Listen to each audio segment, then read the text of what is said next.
This spring's weather was head-spinning, thunderstorms, tornadoes, flood watches.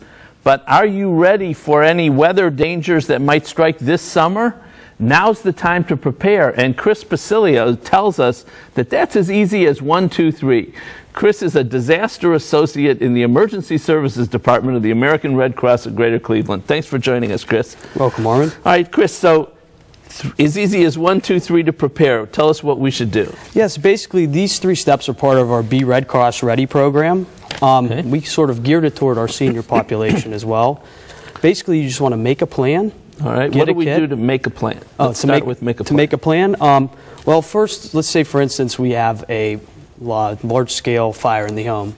You and all your family members want to plan a single escape route that will get you right out of the home. Then you might want to designate a landmark for everybody to meet at. And this is like, let's say, for instance, a picket fence or the big oak tree in the front yard. Okay. Now, on the other hand, say we have a large-scale flood in the area and we all need to evacuate. You want to set another area aside where you can get out of the hole where the whole disaster has occurred and set a meeting point there.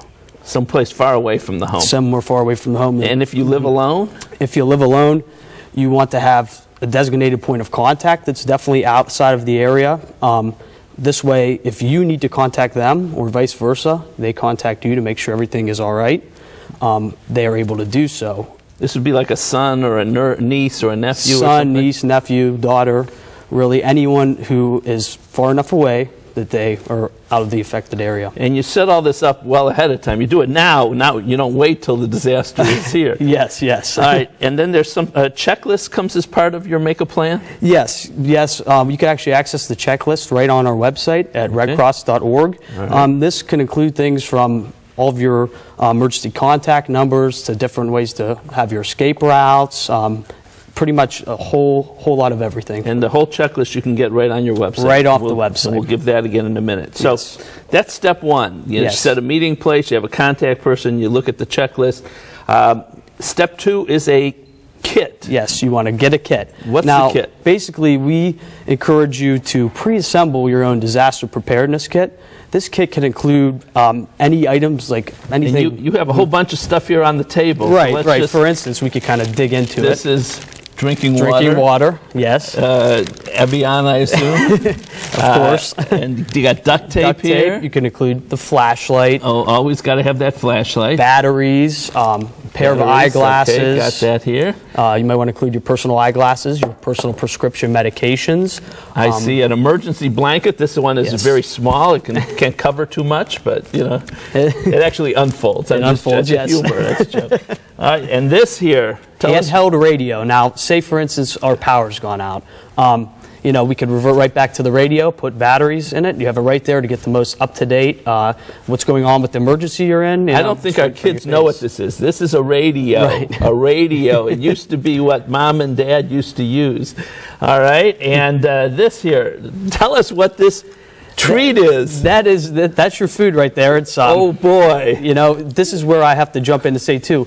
You want to make sure with the drinking water and the food and everything that we check our expiration dates. No longer than 6 months. You want to make sure everything is in good order because, you know, it could be a month, it could be a year to 2 years before something major I have a feeling really this would last a long, long time. I don't know if I'd want to eat it, but it's good to have. Right. All right, so that's the kit.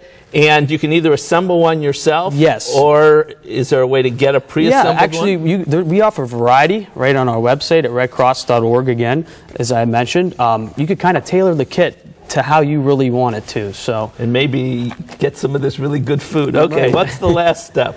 The last step is that we want to be informed. This is kind of when the what if becomes the what now. So after, you know, a major devastating tragedy occurs, you know, a lot of people don't know what to do, where to go, who to contact.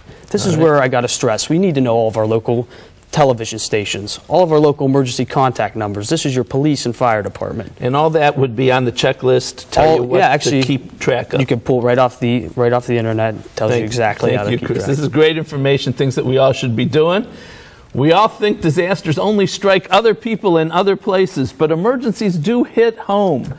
My thanks to Chris for giving us the best advice about preparing for the worst case scenarios. We'll be right back. Learn more by calling the American Red Cross of Greater Cleveland at 216-431-3010 or visit their website www.redcross-cleveland.org. Next, a seller claim could lead to buyer's remorse.